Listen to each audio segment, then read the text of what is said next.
Welcome to Neeti Katha Kids.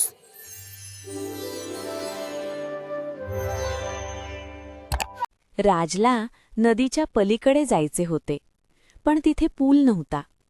त्याला नेहमीच घाई असायची आणि तो पटकन चिडायचा. अचानक नदीवर एक चमकदार पूल दिसला, पण तो खूप अस्पष्ट होता. लोकांनी कुजबुजले की तो फक्त दयाळू मुलांनाच दिसतो. राजला तो पूल ओलांडून पलीकडे जाण्याची तीव्र इच्छा झाली. घाईघाईत राजने एका छोट्या मुलाला धक्का दिला आणि पुलाकडे धावला.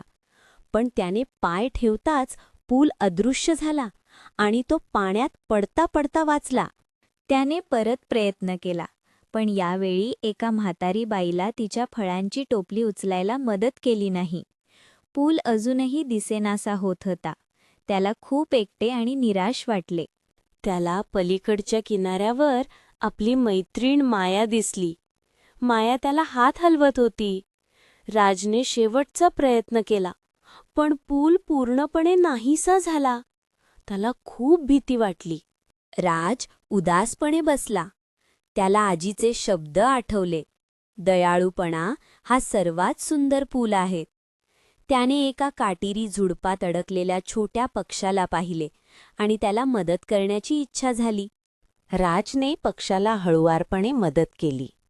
मग त्याला एका म्हातारी बाईला पाण्याचा हंडा उचलताना दिसले. त्याने तिला शांतपणे मदत केली, कोणतीही घाई न करता. त्याने म्हातारीला मदत करताच नदीवर एक सुंदर मजबूत पूल दिसला. राज आनंदाने पुलावरून पलीकडे गेला आणि मायासह खेळू लागला. दयाळूपणा मार्ग उघडतो. Like, share and subscribe for more stories.